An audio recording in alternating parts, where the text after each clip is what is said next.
So I cannot see that. I can't see her All counting. right. Can you see me? Hello, everyone. Hi. I'm Michelle Andrews. I'm your host for the Pep Talk podcast, and I am a pediatric speech language pathologist with a private practice near Austin, Texas, and I am the owner of Pep Talk. I know we're going to have some other guests arrive here in a little, no, audience members arrive here shortly, so I'll try to kind of take my time with the intro, but we're going to get started. Here, this is our first live podcast episode, complete with the live studio audience. Thank you all for showing up. This has been a lot of fun to plan and to put together, and I'm really excited to see how it goes. A recorded replay will be available as just a regular podcast episode later this week.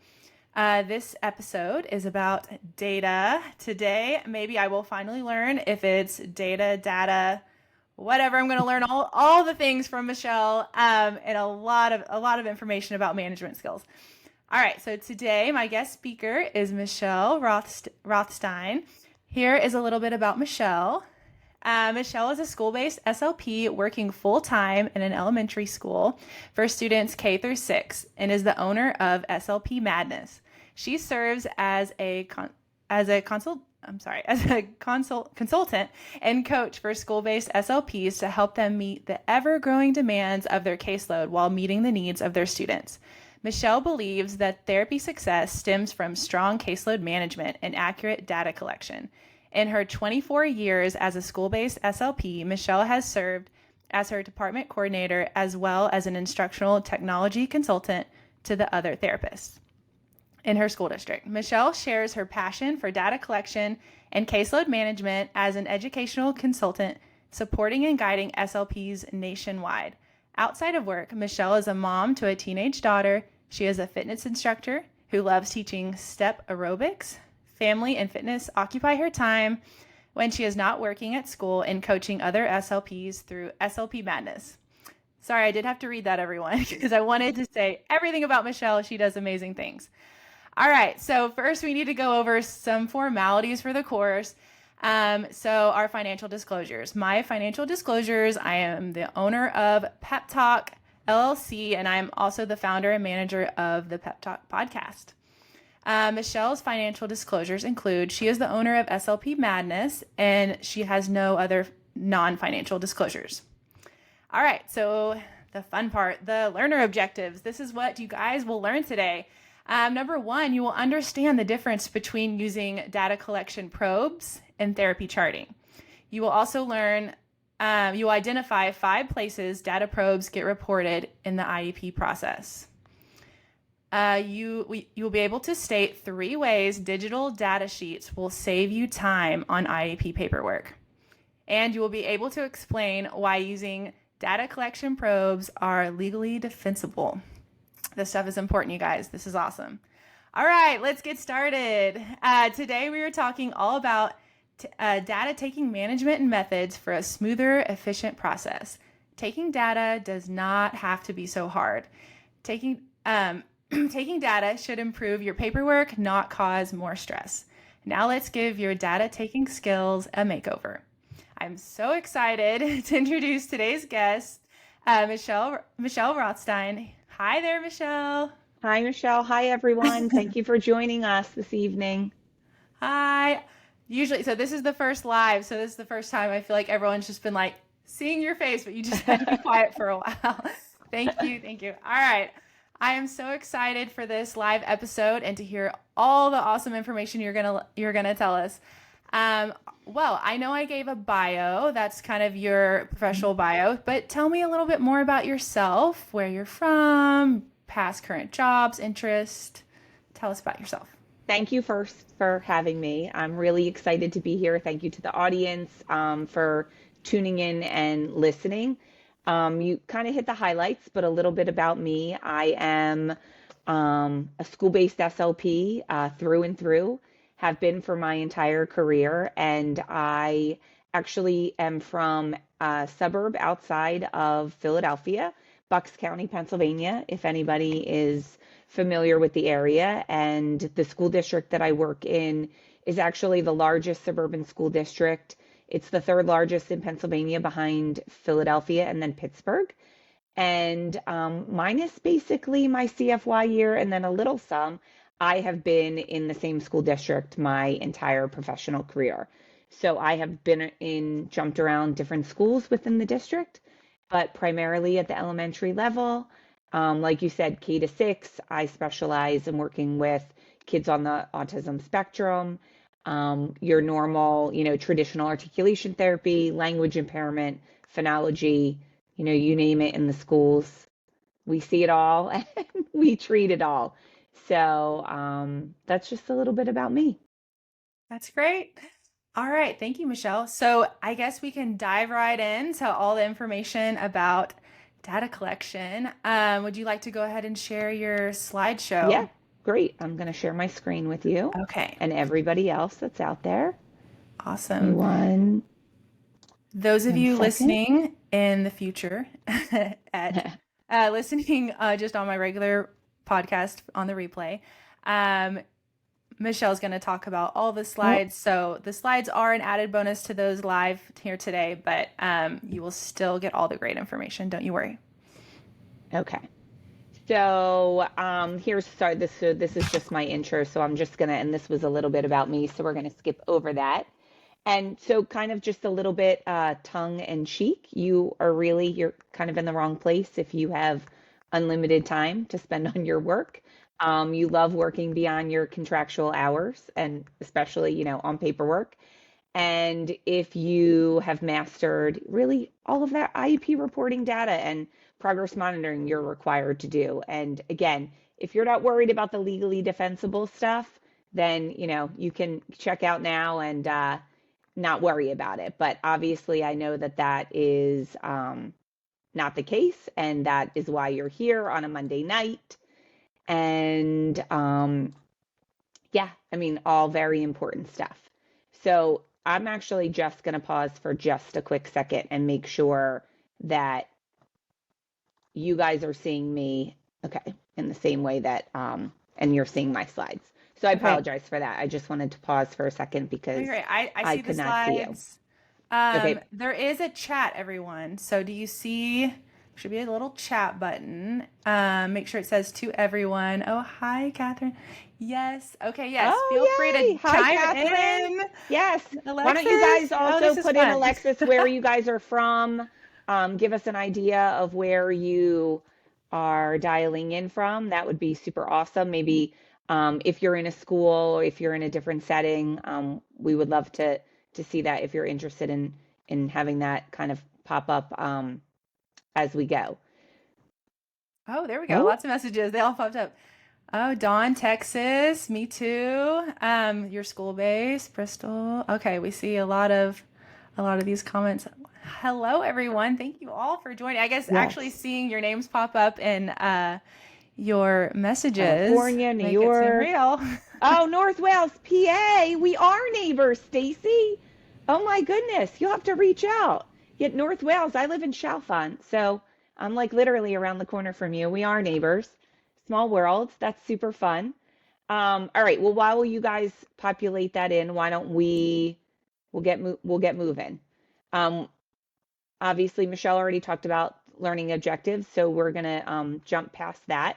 But I just want to say that you're probably here because you are maybe one of the SLPs in the 80% when I did a poll on Instagram and just said, like, how do you feel about taking data? Over 80% of the SLPs that responded didn't feel great about it. So that really says something. So that is probably why you were here. And I am confident that the end of our time together, you are going to feel much better. So I'm going to guess that maybe your current data situation looks like this. I know years ago mine did. This is what your desk is overflowing at the end of the day. You've got notes on different kiddos kind of all over the place. And I'm just going to say it doesn't really have to look like this. It doesn't. So we're going to start to dive into just a little bit about the differences of, why we want our data collection to be legally defensible. Obviously, we want it to inform our instruction. And so that that legally defensible piece, right? You want to make sure that your data is collected at the same interval that your IEP states and in the same method in which your IEP states. So if your goal is written for a percent accuracy, well, then you want to make sure you're collecting your data and reporting it in percent accuracy. Obviously, our data collection needs to inform our instruction. And what, in order to do that, and this is one of the big takeaways, is that you want to start to think in the framework in your head is that you want to be able to separate out and understand that data collection is a separate uh, session than doing your therapy. So they happen at two totally different times.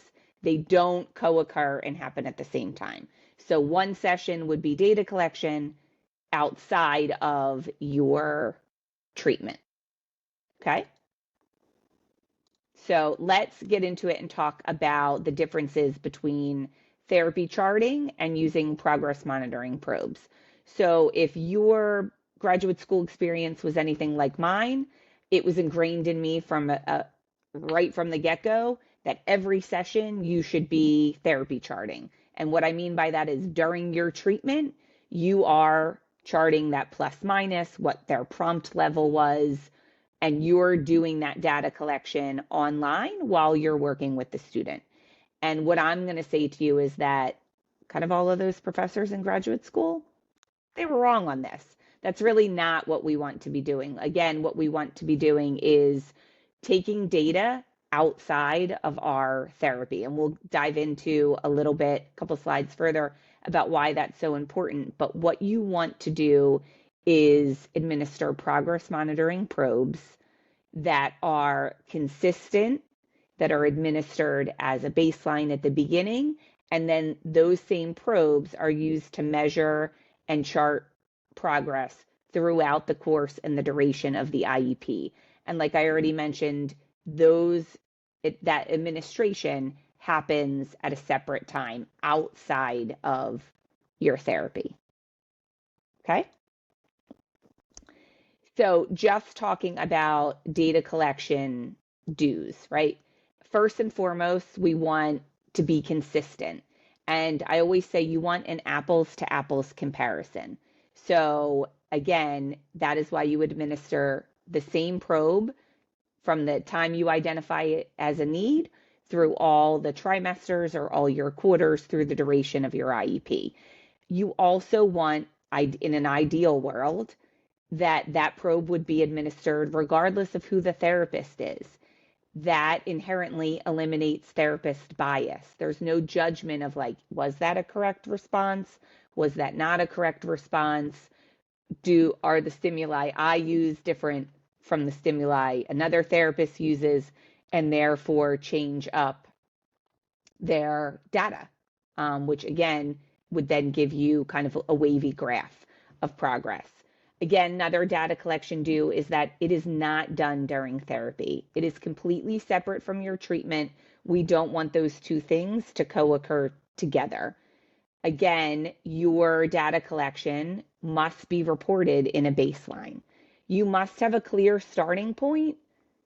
One, to know, is it an appropriate goal for a student? Two, to measure progress. And to three, to gauge what your ending point is going to be. We know that when we write those IEP goals, it's our best guess. It's our projection of what we think a student may acquire in a year, but it should be rooted in data, right? That best guess, that benchmark, we may or may not meet it in a year, but if we're basing that recommendation or that projection off of a really solid starting point, then we are much more likely to write an annual goal that a student is able to achieve or hopefully achieve. Another data collection due is to make sure that you're collecting data at the same interval every single month, every single week, and that ideally would be reported or written into your IEP goal. So I personally take data monthly. Some therapists take data twice a month. I have gotten questions, and maybe this will be asked later on, is like, what do I do when the school district says I have to take it every session? But you want it to be consistent. So if, for me, my data collection is monthly, I aim for the second week of every month. And then that gives me leeway so that if the student's absent or they're unavailable, I have the third or the fourth week of the month to get my data in. But you want that to be consistent. And again, I hit upon this earlier, is that you want to report it in the same way your goal is written. So obviously it can be percent accuracy, it can be number of trials or opportunities, it can be a checklist, it can be a rubric, it can be first trial data. Whatever it is, it should be the same every time you get to your data collection. So again, just kind of summarizing through the steps you would be thinking about when it comes to your data collection. You start with your assessment. You're going to gather your data, both informal and standardized. We're going to get our baselines, those really solid, good starting points. You're going to write goals, and then you're going to progress monitor. And throughout all of these 5 steps, you are using those data collection probes the whole way through. So when you kind of think about all of these 5 steps, we start our assessment, I identify a need, I'm going to administer some informal assessment to gather more data. That then becomes the baseline of my goal. That progress monitoring baseline is written into my goal, and then I progress monitor whether you're on trimesters, whether you're on quarters. I've had some therapists talk to me about having 5 or 6 reporting periods throughout a year. Whatever that is, you're doing the same thing kind of, over and over and over again. Michele, this is really awesome. I just have to step in. Yes. Oh, please jump in, because I would keep going forever. No, you're good. I just wanted to chime in a couple times here. This is awesome. So I worked at a school just 1 year, my CFY. And so a couple slides down, if you're listening to the replay, what it looked like was a guy with sticky notes on his forehead, all over him. Can go back. Yeah, just kind of, I was just going to say that was me. Of course, then every time it was time to do the progress monitoring sheets to send home, I looked like that. And I was just crazy. I was just terrified. Oh, and then the kid would be absent and I didn't have their data. And it was just so stressful. Having a system in place really for all, I'm kind of like listening to all these podcasts, and like the best advice that I'm getting right now is having a system for everything. Like literally everything in your life have a system for it. And that includes taking your data. Like it's so important. I wish that I knew you my CFY year. It's going to save I wish I knew me in my CFY. I knew the current me in my CFY year. That's true. I mean, there's so much you don't know until you don't know. But correct. This is just really awesome. So I only worked at a school 1 year, but I will say a lot of this information is still applicable to SLPs not in the school. Like just taking that baseline data and taking data not during therapies, because that is skewed a little bit. So I'll let you take it away again. I just wanted to chime in and. Oh no, please chime in, because like I said, I will keep going. You're doing great. Indefinitely.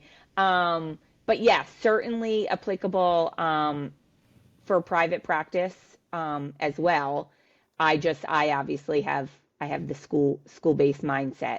But in terms of what you hit upon, Michele, one of the things that's on this slide, and I want to talk about when you said data collection, if you take it during your therapy, it becomes skewed. And on this slide, I talk about the term I use is that your data collection becomes dirty because it's influenced by all the cues and the prompts.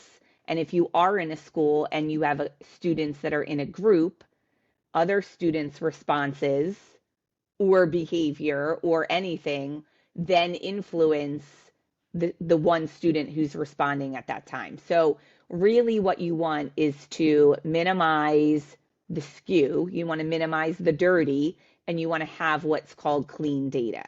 And you have clean data when all you're doing is taking data. And I would equate it to, again, for those of you who are in a school, these are going to be terms you probably know, but formative versus summative assessment that a teacher is giving, right? Their formative assessment is their therapy. That's their treatment. That's the check-in. What did you get from today's lesson? What additional instruction do I need to give you? But when a teacher goes to give the test at the end of the unit, their summative assessment, that is an independent assessment. And that is what our data collection should be. It should not be influenced or dirty by any of the cues and prompts. The other thing that I'm going to tell you, there's to me, I would put legally defensible on this slide is like actually the last benefit, which might sound a little bit surprising to you, but the biggest benefit that you get when you remove charting from your therapy is that you are 100% present with the child or children that are in front of you. You are not distracted. They are engaged with you. You are engaged with them. You are able to provide them exactly the prompt that they need and the scaffolding to be successful. They have less time to get distracted, to get off task, to get themselves into trouble. It's really, it just, your therapy becomes so much better. With that, because I collect data on a monthly basis, I use a 3-week, 1-week rotation, which means only 3 weeks out of the month, I'm planning therapy lessons. So by making data your therapy plan for an entire week, you're not planning therapy. You're actually doing less work. You're making it cleaner. You're making it easier. You're making it more legally defensible. And the benefit is that you have to worry about less therapy sessions. So, Sounds nice. right? I mean, Yeah. that is one of the things when therapists say like, wait a minute, you're right. Like 3 weeks on, 1 week off. That's really when it's a data week, I show up to work and every kid I see, I'm collecting data. Now, you may have questions about what that looks like, and we can maybe get into that a little bit in the Q&A, but that's definitely like that's a whole nother workshop. But I will say to you, there are the times where I would tell you to think about deviating from that is that if I see a student in a group and their group mate is absent and they show up individually, I scrap my lesson for that day and I take data. Because getting a student by themselves when they're normally serviced in a group is like a gold mine. So that is the one time that I will deviate from my what is going to be my data week. Like I said, if I get a student by themselves, that's like makes it much easier to collect my data. So those are some of the big pieces. Now this to me, this is like the money shot.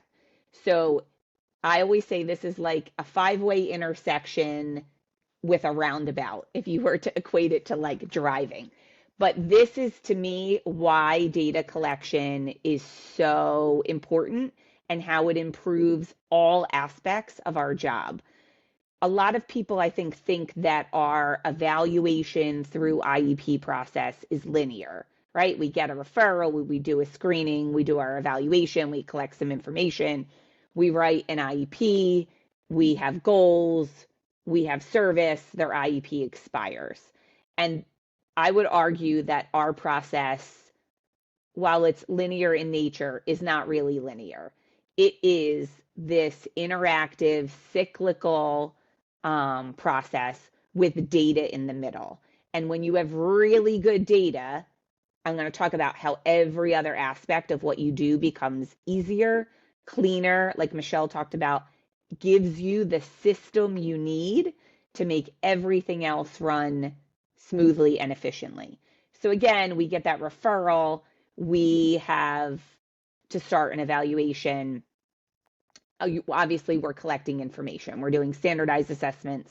We're getting teacher input. We're getting parent input. And we're doing informal assessments. Obviously, our entire evaluation is rooted in that data. So if we don't have good data, we don't have a good evaluation. The purpose of that evaluation is to make a qualification. do they have a disability, yes or no?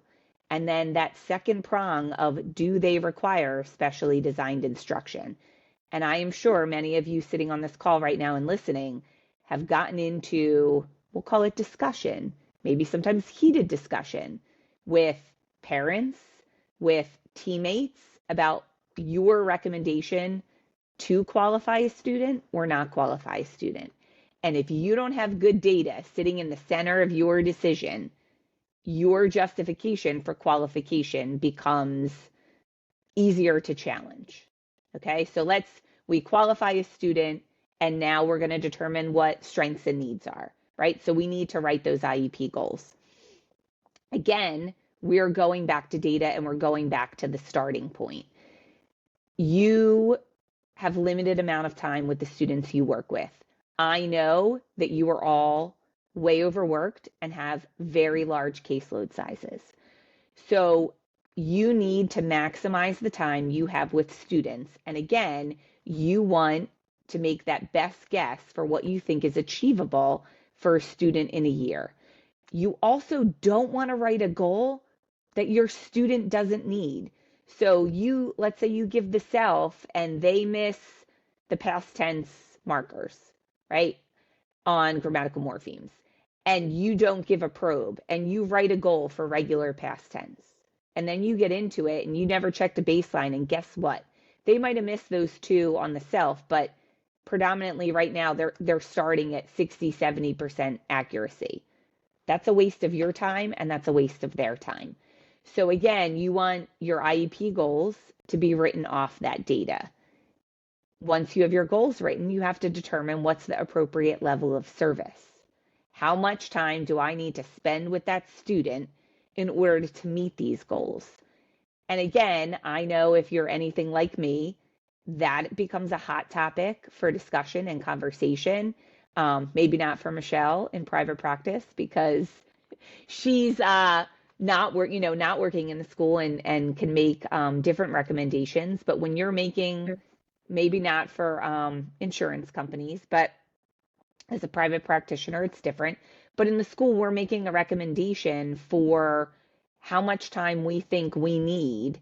And again, when it comes down to justifying that recommendation to families, to the IEP team, you have got to come back to the data that's in front of you. And if you don't have good data to support your recommendation of service, then it's not going to hold up when it gets challenged. And then moving from that through the course of the IEP process, right? Obviously, we report progress to families, and progress reports need to be quantitative. Every school district has different requirements for what they want in them. Some of them want qualitative information as well. But again, our goal is written with an expected level of achievement that is quantitative. We need to report that back out.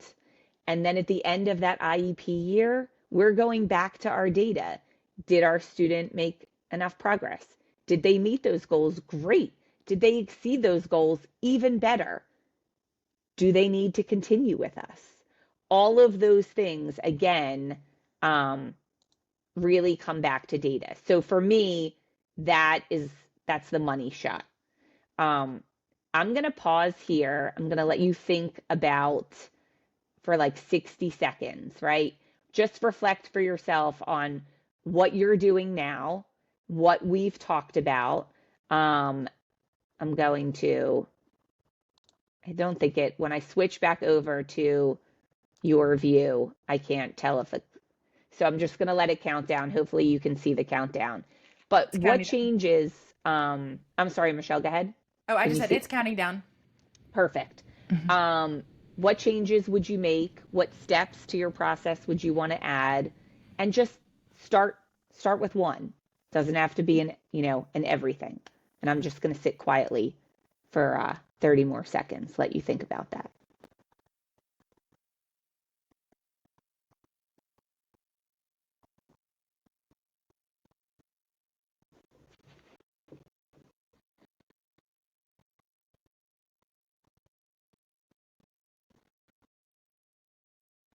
I hope I have your wheels turning a little bit. Yeah, I have some ideas even in my private practice. Okay.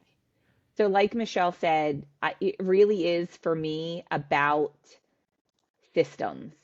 And like, I think most of us, like our systems have systems.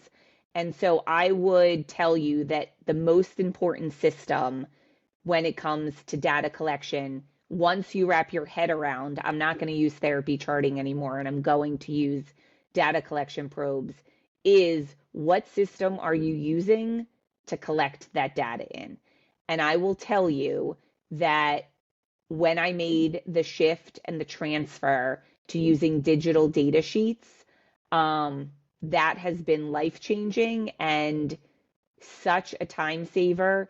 And with even with every school year, I am always making tweaks and slight changes about how I can make my system more efficient for myself to take less time. I'll share a very quick story. Certainly, COVID obviously changed, and we had to do a lot of things digital, but I would say maybe 7 or 8 years before COVID, maybe 6 years, we had a school that caught on fire in the middle of the school year. Not my school, but the therapist could not get into her room for probably about 4 or 5 months. There were sections of the building that were off limits for even longer than that. And at that point in my career, I was still using, like probably many of you are, a nice little folder with paper data sheets inside, all of their lessons, and color coded by day, like great, what I thought was a great system. And when I saw her stuff, like her stuff didn't go up in flames, but it got drowned in water and damage, and she couldn't access it for months on end, I thought, oh my God, what would happen to me if that happened? Like, how would I do my progress reports? What would I do the next day? Everything was gone. And from that moment on, that was the catalyst for me to shift and say, oh no, like I've got to figure out how I'm going to do this. And over time, I've learned that digital data sheets can auto populate, right, the student information. I put it in one section of the document and it fills the student name into every section. It will autofill my progress report data. So all I need to do is Control C to copy and Control V to paste it into my IEP system. I Oh, that actually, sounds wonderful. it doesn't it sound That's awesome. wonderful? Yeah. Um, I mean, such a time saver.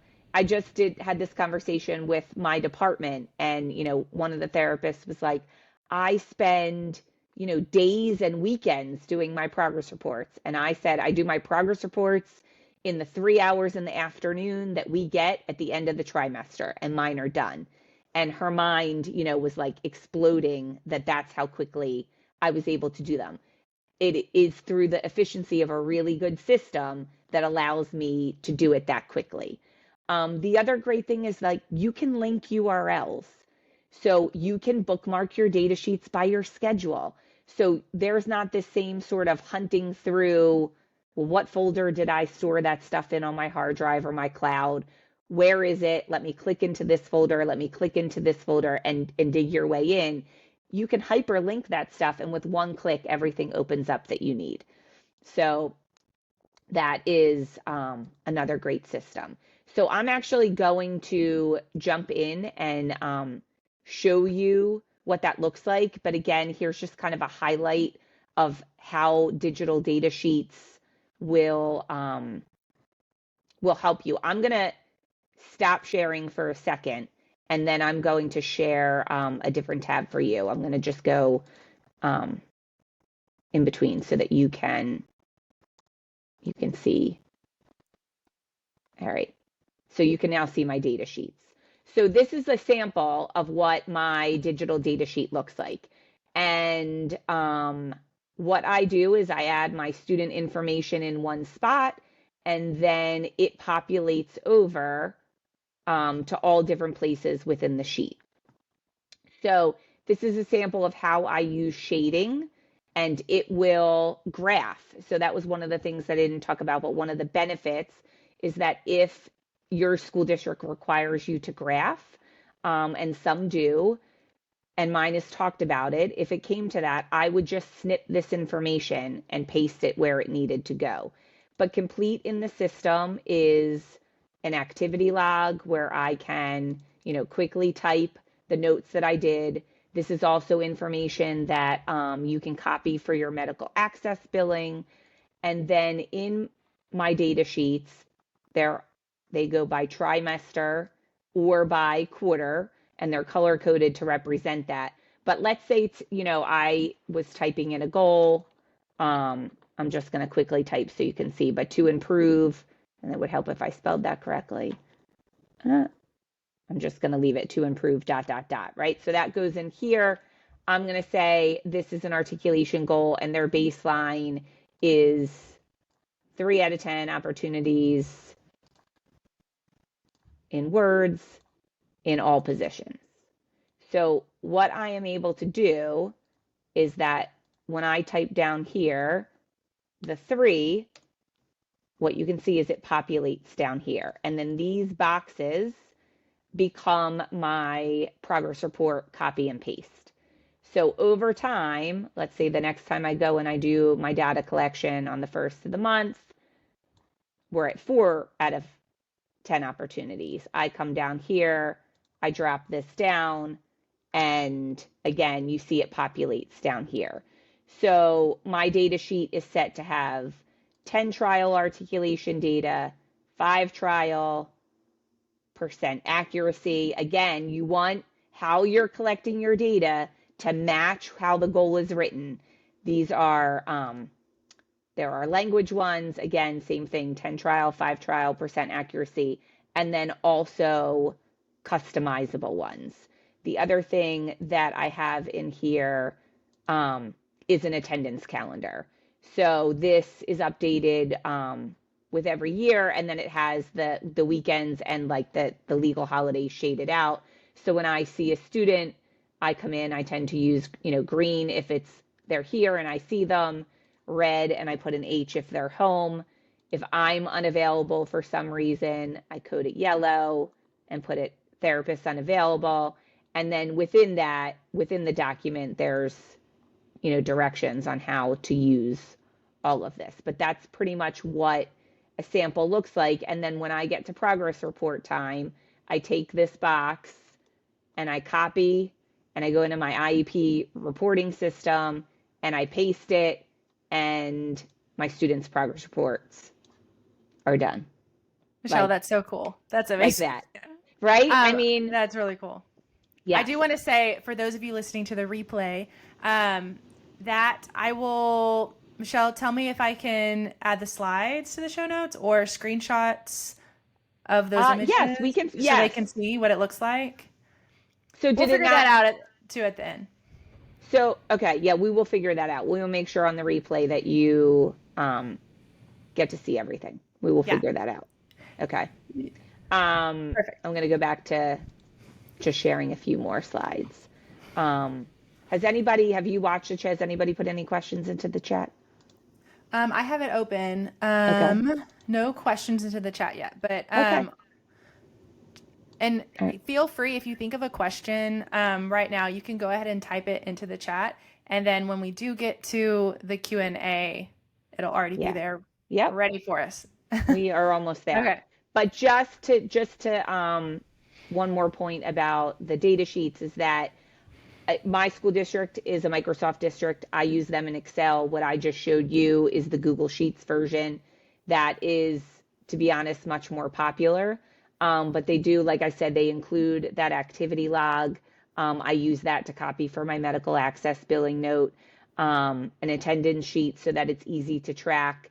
If you do your services by IEP year and a student needs to have so many sessions within their year or so many sessions in a week, it is very visual, very easy for you to see, as well as including both articulation and language, and the different ways that your goals can be measured. So again, just to kind of think about that cycle, again, try to move away from thinking about it being linear and more cyclical. We want to use those data collection probes to collect our baseline. We put it in our goal. We are going to use that same probe over and over to progress monitor. And then you are going to report that out. You're going to report it in your progress reports.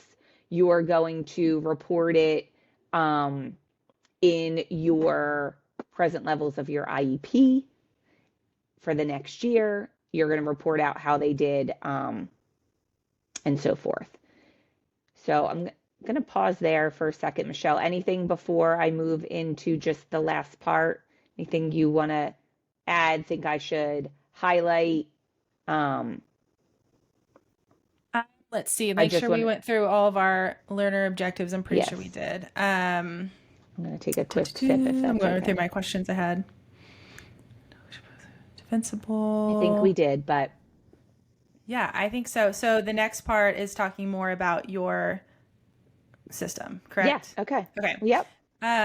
Okay, let's talk about that. Michele Okay. has, as you kind of just saw, an Right. amazing data collection system. So take it away. Tell them all about this awesome Okay. So I would say, system. like you guys are certainly capable, right? You guys know your caseload, you know your kids the best.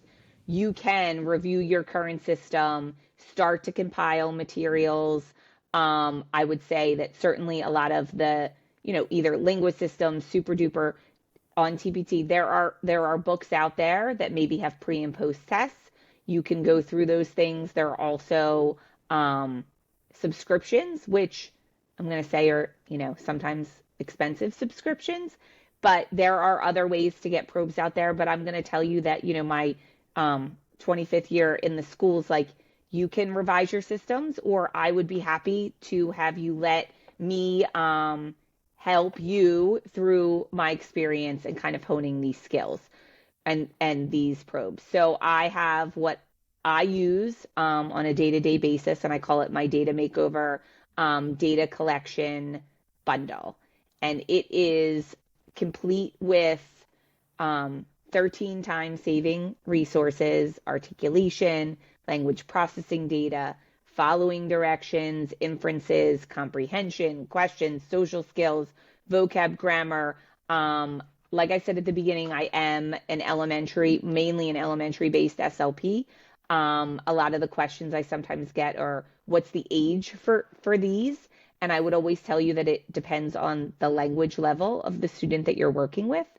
But it is super comprehensive. It is really complete, and I think it will really kind of change your system for you for the better. So I would say that saving yourself time is obviously priceless. We agree that we don't want to work past those contractual hours. I don't want my coworker spending her entire weekend working on progress reports to get them done. The bundle itself, when you put it together, is $230. And the offer for you guys watching live and on the replay is that the bundle is going to be 30% off for you guys. There's an exclusive code just for you that is Pep Talk 25 that would give you an additional $25 off the bundle.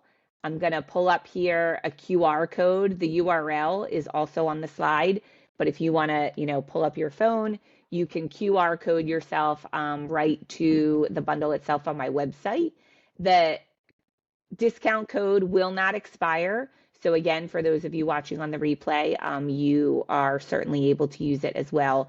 You would save an additional $25. I want to make sure I put up my contact information. So this is how you connect with me. Again, especially if you're watching now, you have questions later on that you say, oh, I wish I had asked, like, please email me. People do that all the time. If you're watching on the replay, you can connect with me via email. You can connect with me on Instagram, on Facebook. I have a Pinterest. And then the one other thing that I want to make sure that I offer for you guys is a free IEP goal handbook. And again, you can scan the QR code or use the URL here. And essentially, these are every IEP goal written for every skill in that data collection bundle. So again, another massive time saver is like you would never have to say like, how am I going to write that IEP goal again? I gave this probe, I assessed this area, like what am I writing? I've done all the writing for you. And this is free regardless of whether you use my probes or not. It's a massive time saver. And so I want to make sure that you guys grab that. And I will prop up one more time the bundle QR code, and then say a quick thank you for you guys being here. I know on a Monday night after work, you're pretty passionate about what you do and what you do for your kids in order to show up not only for them but show up for yourself. So thank you for that, and I'm gonna stop sharing. I'm All gonna right, and Michelle, stop talking. I put the links in the chat. Oh, awesome. And then I'm also gonna I'll send everyone an email as well with all those links too, just so as I don't know if the chat is, I don't think it's available after the show. So I'll send everyone all that information. And then So do you mind if I jump in for, I oh was like sure. quickly looking at the chat, but I see that somebody in the chat, so Dana, I hope it's okay if I read it, but she said this is a school district that I dealt with that actually purchased the data collection probes for all of their SLPs. And her feedback was this was a big initiative in our district, switching to data collection probes. And her testimonial is the bundle is amazing. We purchased them for all the SLPs in our district, and they are loving using them. So thank you. I'm so thrilled for that feedback. I have been like anxiously waiting. I've had a couple connections with the therapists that are using them, but that puts me over the moon. That'll make my week. Thank you so much for sharing that. But I just am kind of looking. I see Lisa has a question that we can get to, but um, Yeah, I yeah. just Everyone, if you have a question, go ahead and type it into the chat, and we'll look through the chat for a Q&A portion. yes. So do you mind if I see Lisa asked a Mhm. question about using the data form for a rubric. Okay, let's answer that one. Let's see. Okay. From So Lisa.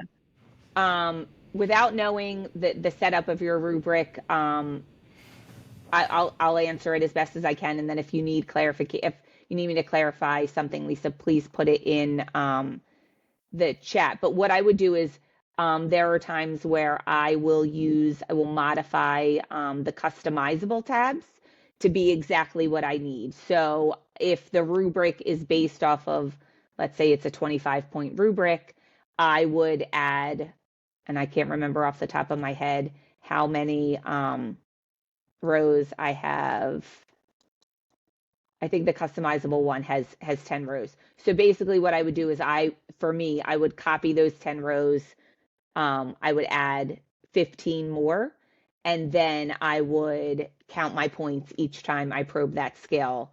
Or what I would do sometimes is delete all 9 rows and just leave one, and then put in what the score on the rubric was that particular day, so that it then populates down into the bottom box for progress reports, so that I then have that copy and paste ability. So obviously the rubric, the totals are set. So, and if it's not quantitative and it's qualitative, then what I would probably do is add the markers into the boxes and highlight them that way, and then put it into the progress report piece. Awesome. Good. Okay, Brianne has a question. She said, how would data probes work when working with a group of students with different IEP goals? Okay, that's a great question, and I can tell you that that is what I do all the time. So all of my students have different goals. Um, I have most of my groups, I mean, 99% of my groups are mixed groups. So what I would say is that if it's an articulation group, I almost always take all of their probe data at the same time. I have um, my art. So the thing I will tell you about the articulation or all of the probes is that they can be digital and printed. So depending upon the technology you have, I'm fortunate that I have multiple iPads, so I can pull up exactly what a student needs in front of them when it's different for every student. If I know that that's a luxury and not everybody has that, you would then have the ability to print out. But I kind of do it like a rotating center. So I could have one student where I'm probing categorization, naming how many, name me three things within a category. I could have a student that I'm probing what questions on, and I could have a student that I'm probing conjunctions on. And as long as their goals, I am not probing and they're not getting the same probe in the same session where they listening to each other could influence what they then give back to me, I will sometimes do it completely your response, your response, your response, your response. The other thing that I often do is, and what is more popular when my students are language based, is I run like centers in my room. So one student will be with me one on one, and then the other two students are either, if they're a group of three, doing something collaborative together, like a therapy work game, or an independent worksheet, or boom cards under headphones, or a subscription. I have Super Duper's Here Builder that's appropriate for a lot of my students based for their goals. So they all rotate through, and that's why it'll take me the whole week to get through. So if a student has two or three goals and I have two or three kids in a group, it's going to take me all of their sessions to rotate them through. And people have asked me in the past, like, what do you do for, students with a higher degree of need? What do you do with students who are working, who struggle to work independently? I have always done it with my students that are in what in Pennsylvania we call regional autistic support classrooms. They're all working on building independence. Like, this is an opportunity for them to work on building their independent work habit. And so I will tailor what I'm giving them to be something that they can do independently. It will still be language based, goal based. And if they need to sit at the table with me and they can't sit on the floor because that's too hard for them and they need a little more, like, all right, keep going, a little more close proximity and encouragement, I will do that. But Brianne, all of my students, I don't see, I want to say, do I see anybody on my caseload right now that's individual? Um, no.